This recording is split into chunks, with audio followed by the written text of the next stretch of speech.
What's up? Is Yirmiyahu ben Yisrael? All praise to the Most High. And we are going to expose the false book of Revelation and how they lie about what is going to happen on the day of judgment. We're going to expose this right here, right now. Starting in Revelation chapter 21, verse 1, where it says, "And I saw a new heaven and a new earth, for the first heaven and the first earth were passed away, and there was no more sea. And I, John, saw the holy city, New Jerusalem, coming down from God out of heaven, prepared as a bride adorned for her husband. And I heard a great voice out of heaven saying, Behold, the tabernacle of God is with men, and he will dwell with them. And they shall be his people, and God himself shall be with them, and be their God. And God shall wipe away all tears from their eyes, and there shall be no more death, neither sorrow, nor crying, neither shall there be any more pain, for the former things are passed away." All right. So we just read that this is what's going to happen on the day of judgment. This is what's going to be a new heaven and a new earth. This is supposed to be a prophecy from the false prophet John. All right.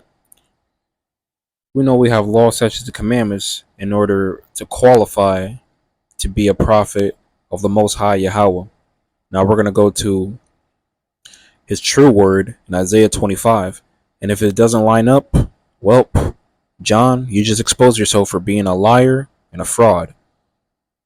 So we're going to go to Isaiah 25. I'm going to start at verse 1. And again, if Christians say that the New Testament aligns with the Tanakh and that they need to believe in every word and book, well, they got to believe in this first because it came before it. Isaiah 25 verse 1. O Yahweh, thou art my Elohim. I will exalt thee. I will praise thy name. For thou hast done wonderful things. Thy counsels of old are faithfulness and truth. For thou hast made of a city an heap, of a defenced city a ruin, a palace of strangers to be no city. It shall never be built. Therefore shall the strong people glorify thee. The city of the terrible nations shall fear thee. What? Therefore shall the strong people glorify thee. The city of the terrible nations shall fear thee. It's talking about the nation Israel. Those are the strong people that will glorify thee, or him. Verse 4. For thou hast been a strength to the poor, a strength to the needy in his distress, a refuge from the storm, a shadow from the heat, when the blast of the terrible ones is at a storm against the wall. Thou shalt bring down the noise of strangers, as the heat in a dry place, even the heat with the shadow of a cloud. The branch of the terrible ones shall be brought low. What? Thou shalt bring down the noise of strangers, as the heat in a dry place, even the heat with the shadow of a cloud. The branch of the terrible ones shall be brought low. It's talking about these prideful people who try to deny that Yah's chosen people are these black people that came from the transatlantic slave trade, trying to deny history. Love to put in these books that black people weren't slaves, but don't want to admit that these same called black people went on boats as prophesied in Deuteronomy chapter 28 or 20, I believe, where it says we'll go back to Egypt on boats and no one will save us. But we're going to continue reading this, where it says, And in this mountain shall Yahweh of hosts make unto all people a feast of fat things, a feast of wines on the lees, of fat things full of marrow, of wines on the lees with well refined. And he will destroy in this mountain the face of the covering cast over all people, and the veil that is spread over all nations. He will swallow up death in victory. And Yahweh, the Elohim, watch this, will wipe away tears from off all faces, and the rebuke of his people shall he take away from off all the earth. For Yahweh hath spoken it. That's talking about the remnant of Israel. That's talking about the Sakaris, these Christianites, these Christians. Let's talk about them. This is no joke. Yahweh's word is true. And we're going to continue in verse 9, where it says, and it shall be said in that day, lo, this is our Elohim.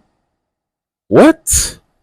And it shall be said in that day, lo, this is our Elohim. We have waited for him, and he will save us. This is Yahweh. We have waited for him.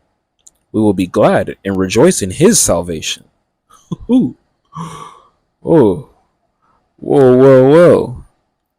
What's going on here? John is being exposed. He's being hit in the face in the first round, knocked down in the first 10 seconds. We're gonna finish this up here. For in this mountain shall the hand of Yahweh rest, and Moab shall be trodden down under him, even as straw is trodden down for the dunghill. And he shall spread forth his hands in the midst of them, as he that swimmeth spreadeth forth his hands to swim.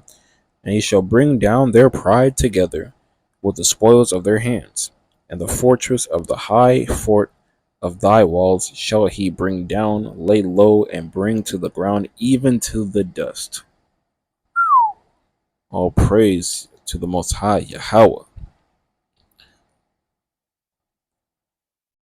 But you see, even me reading this, I already know some JC believers going to find a way to add to the word of Yahweh, even though it says not to add to the word.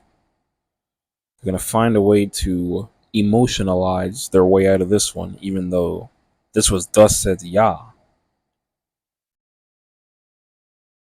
Once again, shown by the scriptures, the New Testament is a lie. The characters of the New Testament are a lie.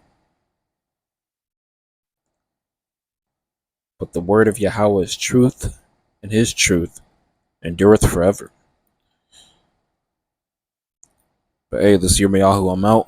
All praise to the Most High. Make sure you like, comment, subscribe, and share the video with everyone. Shout out to everyone who watched the video until the end. If you enjoyed this video, check out my other videos as well. And you have a good one. Whether you're from the house of Israel or a Gentile, I'm out. Peace.